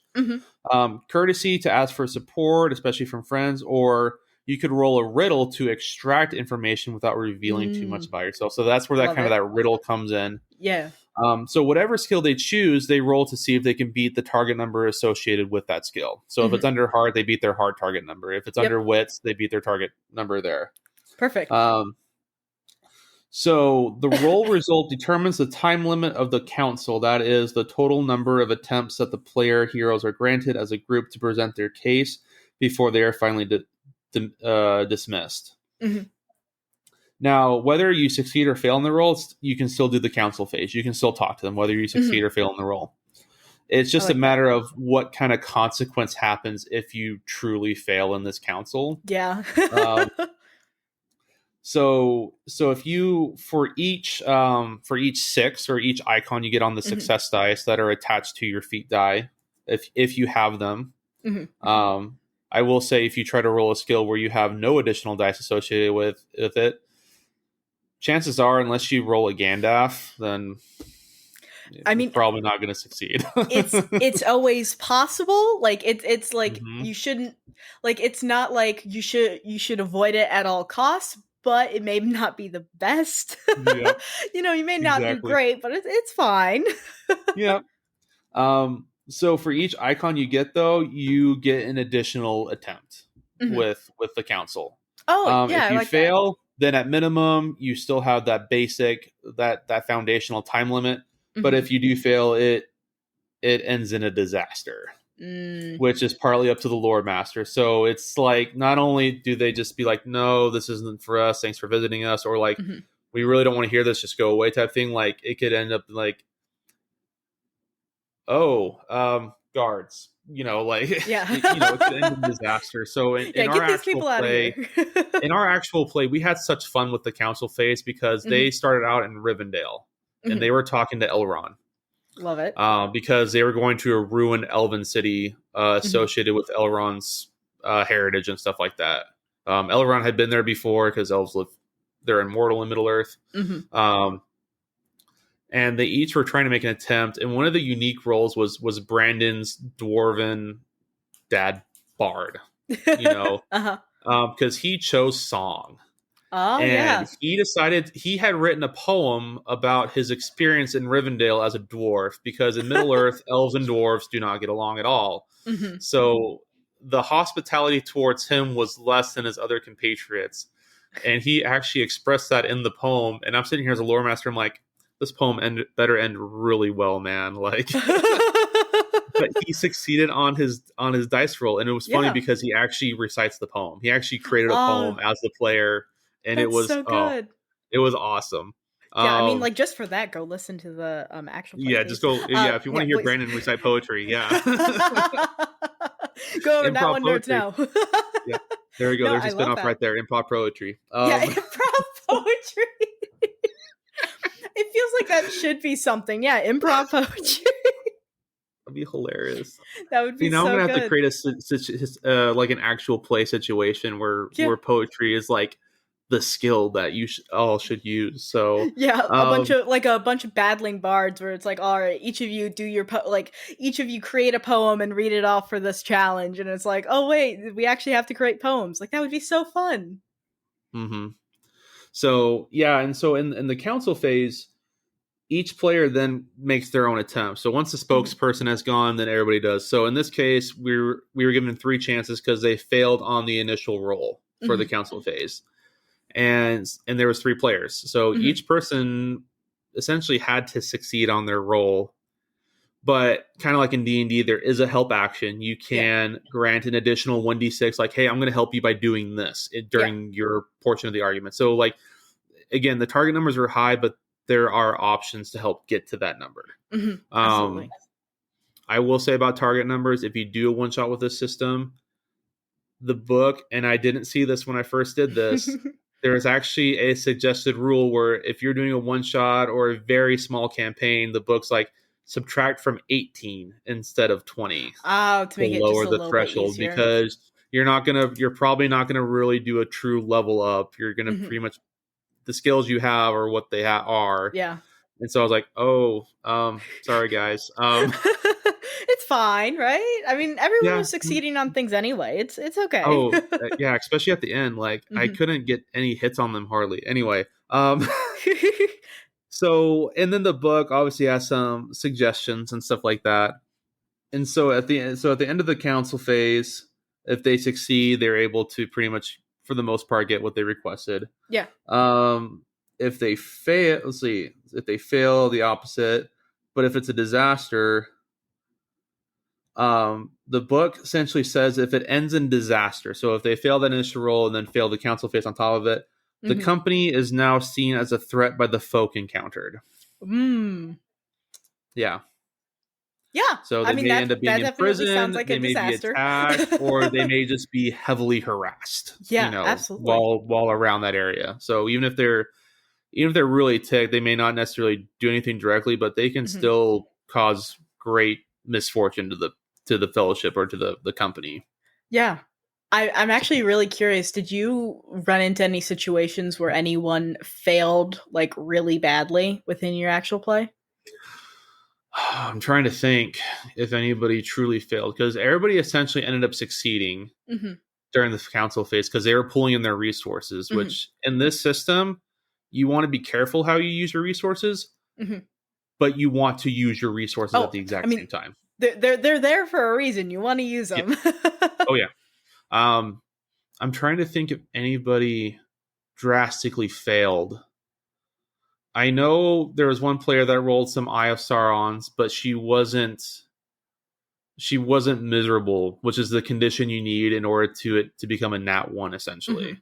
So she failed, but not spectacularly. I'm trying to think if there was an instance They were where they just that did that. cool. Like I think, well, no, there was one. I think there was a scenario where, as a lore master, I determined that somebody, um, I think, I think somebody like dropped their weapon or something. Nobody, I don't think anybody truly failed. Kind of Mhm. not to the disaster level that Yeah, of like we course. just read about. Everybody ended up doing. People were doing better than they think they were, essentially. So, which is good. It means they were Yeah. having fun, but Yeah. they still failed, and that's also okay too. Yeah, absolutely. Failing Failure is is okay. okay. It's an option. Failure is an option. Exactly. Um, so, but yeah, so those are just kind of some of the phases. Yeah, I like those a lot. And I like Yeah, the breaking even the council. game down into phases. Like it almost makes it more Mhm. manageable. Like, okay, we're going through the journey right now. We're going through combat. We're going through oh god, what was the level up one? It's the Yule? The fellowship Fellowship, phase. yep. And then okay, yeah. The fellowship Mhm. phase, and then you have the council phase, and it's just like, okay, yeah, these are each parts within that like kind of story, and they break it down for you. Yeah, and it allows everybody to try something new. So if you're playing a very introverted character in D&D or even in Pathfinder or whatever, you're not going to be doing a whole lot of talking. Your charisma Mhm. stats are not going to be very high at all.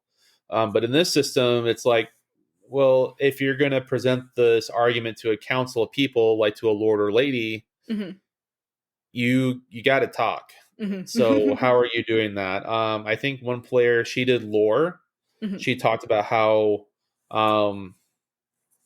because the essentially what they were debating was is if the party as a whole could go do this task that Elrond wanted, because Mhm. he was just going to send other people, Oh, okay, yeah.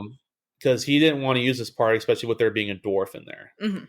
And Elrond's a pretty lenient guy, but even he's not completely unfazed by his people's bias Mhm. or their lack of respect toward dwarves. Because if you look in the movie, when Elrond's wishing the Fellowship goodbye, he says, "May the blessings of elves, men," and then it shows Gimli the dwarf, and then he says, "Free folk." Like he can't even say dwarf. So it's just like I'm just gonna lump the rest of the people with Mhm. with Aw. you. So like he has more respect for men than he does for dwarves. It's Mhm. it's um so they're trying to convince, and so one player did lore to try to convince him, like, hey, you've had good relationships with the dwarves in the past, Yeah. and like we've done things together as a free peoples, Mhm. overall, and there's old alliances and stuff like that, and Mhm. she succeeded on that role and whatnot. So it was very cool. It's very cool how creative they got. Yeah. And again, as long as it's narratively justified, the system encourages you to build on those strengths. So Yeah, I yeah, you love may that not so have a much. ton of skills where you have a ton of extra d6s to use, Mhm. but you can use the ones with d6s attached to Yeah. them.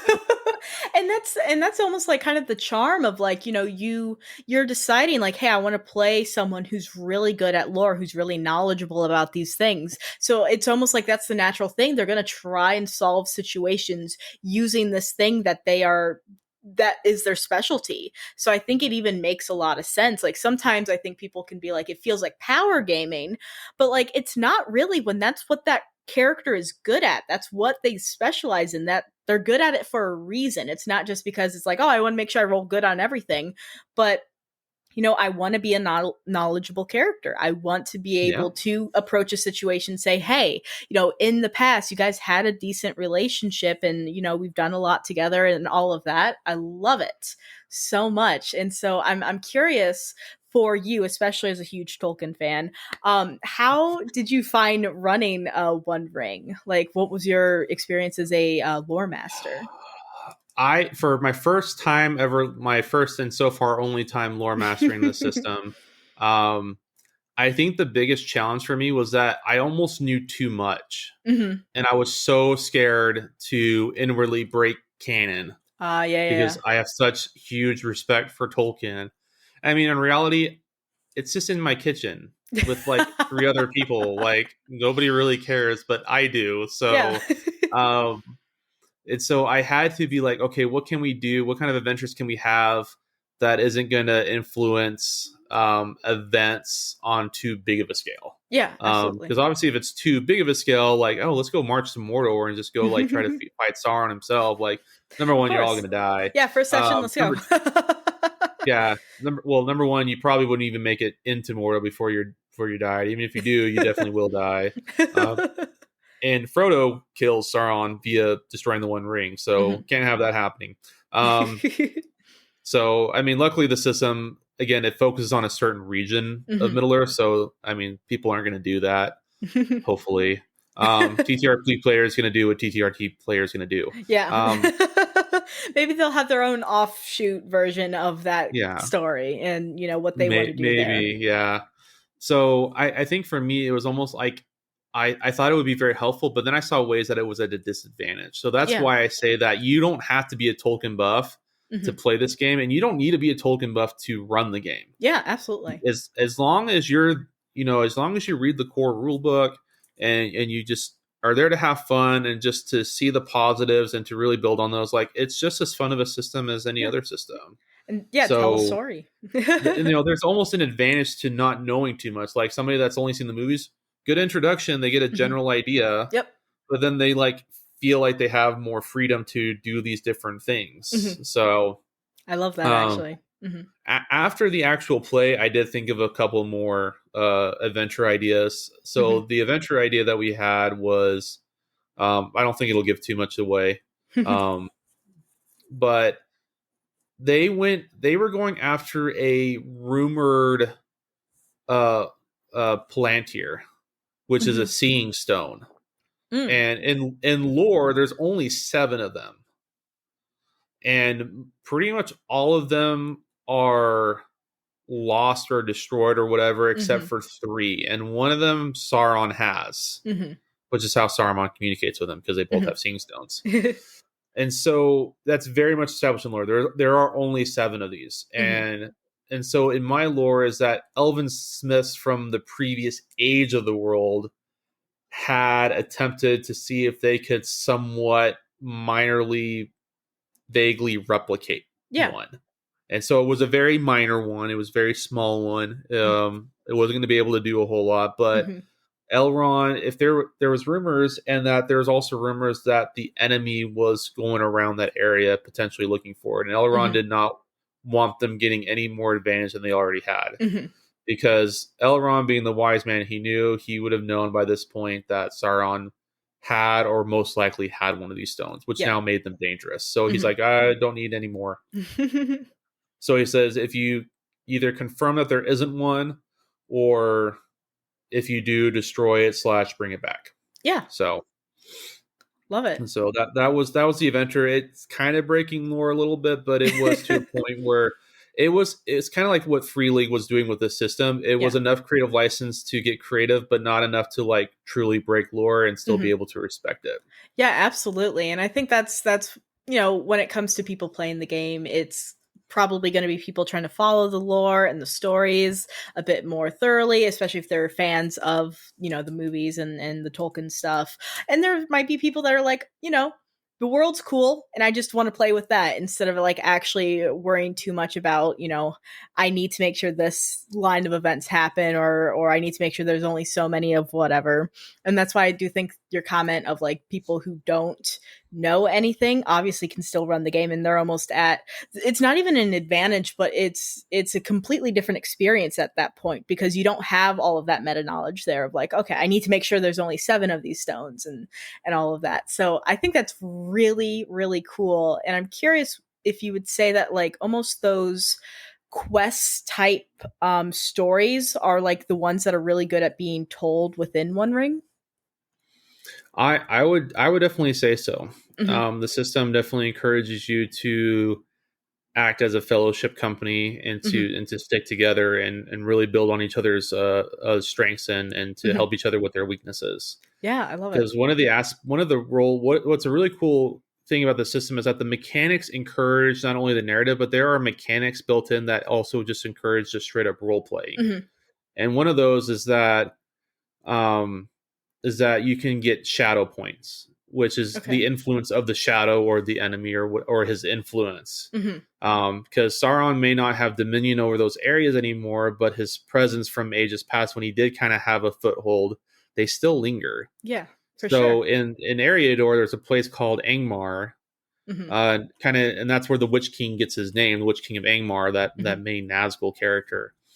He ruled that area, and that's where he was able to launch attacks into Eriador and really break that region down into what it is today. Because that region essentially fell, but it wasn't taken over. Okay. You know, there was reinforcements from Gondor and the elves that went north, and they were able to drive them away. But the people were shattered, and that's where we get the Rangers. They're a remains of a noble kingdom. So, but now they're Rangers that just wander the wilds, protecting protecting the few pockets of civilization that are left where they're not appreciated. In the movie, when Frodo says, "Who's that man in the corner that's been looking at us?" Oh, he's one of them Rangers. Like, he can come in, he can spend his money, he can do whatever he wants, but he's a ranger. Like, it's just this. But there's definitely plenty of storytelling to be had here. Yeah, absolutely. And so the system does a good job of still highlighting those influences that Sauron once had, or his minions once had sway over. And when you come across certain scenarios, you have to roll a valor or a wisdom roll depending on the kind of shadow. Is it kind of attacking your mind, or is it kind of going after your heart a little bit here? And if you fail your resistance roll associated with that attribute, then you gain shadow points. And if your shadow either meets or beats your current hope status, then you become miserable. And that's where the potential for a nat 1 becomes a reality, mechanically speaking. I like that a lot. And I like how it's almost like, I like how it's a kind of consequence, or not even a consequence, but like an effect that happens that isn't like, oh, you get stabbed or anything, but like it is like almost like mentally wearing you down and all of that. And that's like kind of the big thing that you don't want that to happen.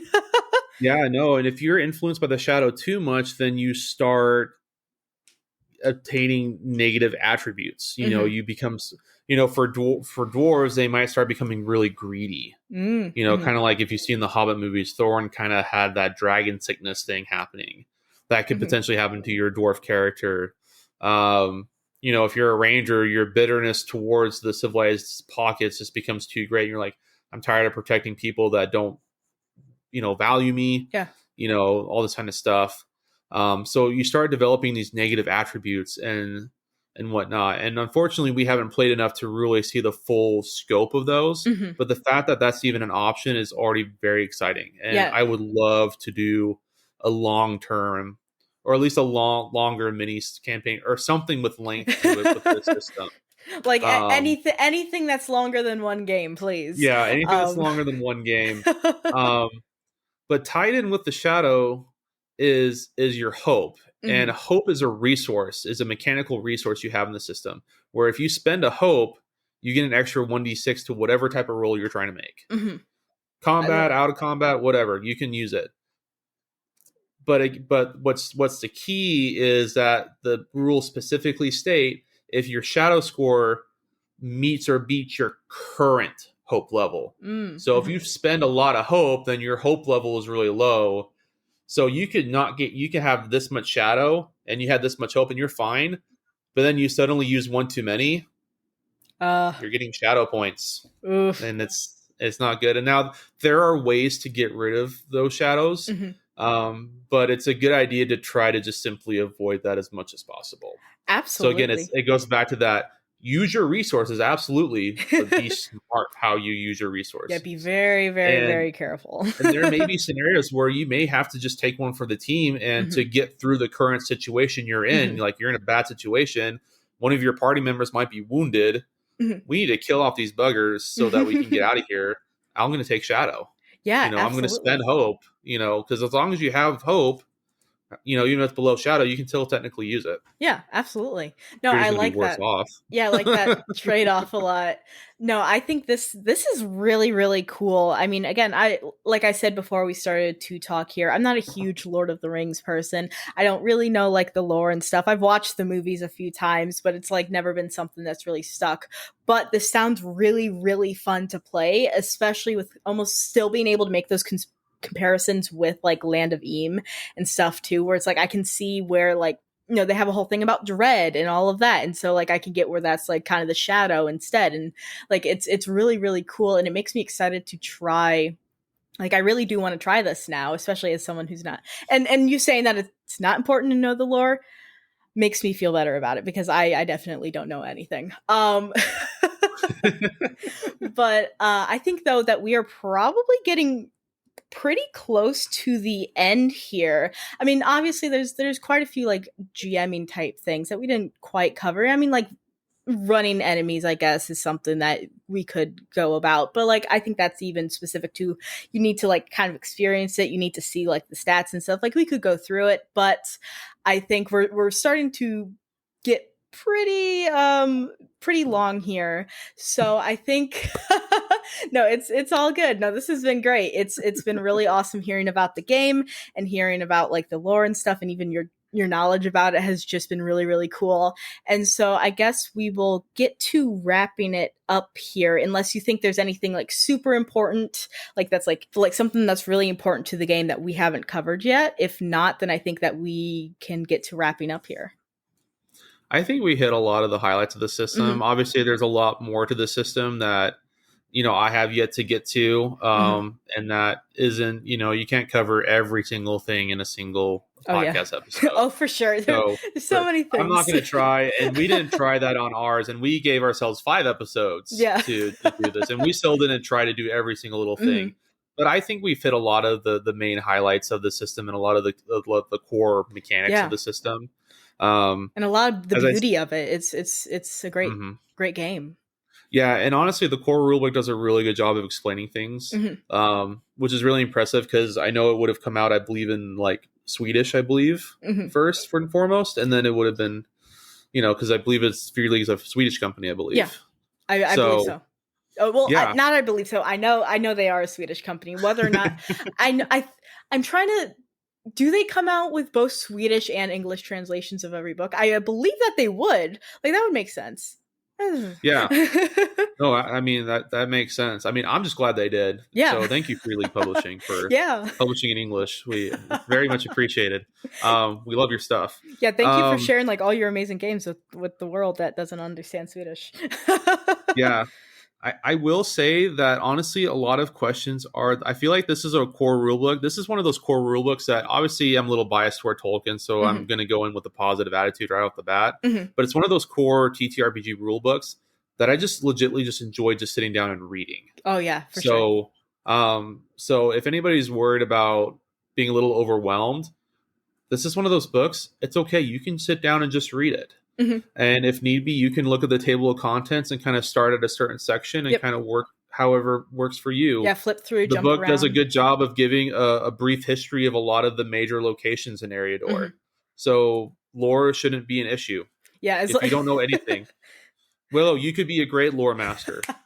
So I could be a lore master one day. Yes.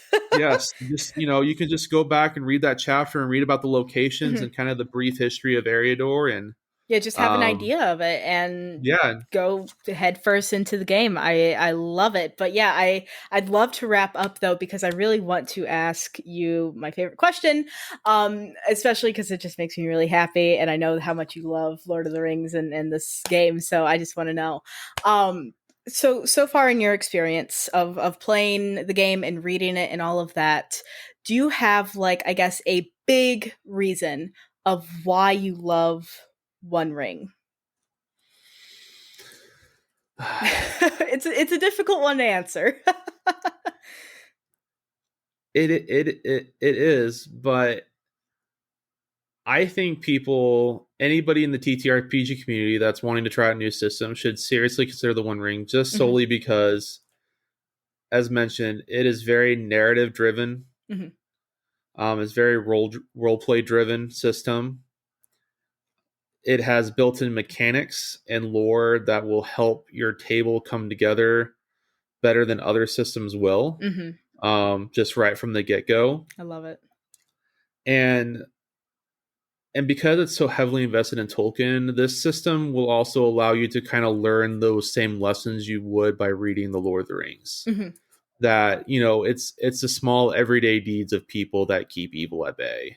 I love it. Even the smallest person can change the course of the future. To hold on to hope no matter how bleak the situation may be. And to just, be able to find that courage deep within you, just as Bilbo did when he faced Smaug the dragon alone. Somebody who had never even been on an adventure before, and his first one is battling a dragon. It's like a level 1 character going up against a dragon in D&D. It's like, oh no. Yeah. I love it. But it's also to show too that, violence isn't the answer, and it's also not always a solution either. But it just allows you to have the full expanse of role playing, and I think this system does a good job of getting the full tabletop experience. And so for multiple reasons, I recommend it, both, mechanically speaking, literary Tolkien viewpoint, and just, and just for role playing reasons. It's just a system that does, out of the 4 we've explored and out of the ones I've heard about, this system, in my opinion, is the most well-rounded. I love that. Absolutely. No, that's great. And I love just hearing people's, like, even just their personal opinions of, like, why they love these games. It just makes me really, really happy. And that was fantastic. I wrote a few notes of, like, even like the hold on hope, however bleak, like, that's just, like, really, I love that so much. And I just want to say thank you so much for coming on and talking about One Ring with me, because this was absolutely fantastic. And if anyone listening, you want to know more about One Ring, first off, you can go check out Nat One Nerds and their entire little mini series that they did on One Ring. They go over the character creation, they go over actually running the game, they go over I believe, like, your advice on how to, like, GM the game, and even, like, your thoughts of GMing the game. And, like, they do this whole 5-part series, and it gives you a, they have a bit more time to actually explore some of these topics versus an episode, and you can hear it get played out. So it's a great way to actually experience the game for yourself without getting it yourself yet. But if you find it to be an awesome game and you find it resonates with you as a person, please consider going over to Free League and getting the game for yourself, because it's really, really sounds really cool. And I haven't played it yet, but I have played other Free League games. I've read other Free League games. They're all fantastic, so I can just recommend them just from that. Like, I know it's going to be great because it's Free League. But yes, please go and do all of that. And I guess I'll do kind of one final thank you, Parker, so much for coming on, and thank you, Brandon, for coming on too. Unfortunately, he had to leave early, but that is okay. And I guess we will, the last thing we'll do here is, if you just want to tell everyone again where they can find your show and where they can find you on social medias, do that, and we will end the episode there.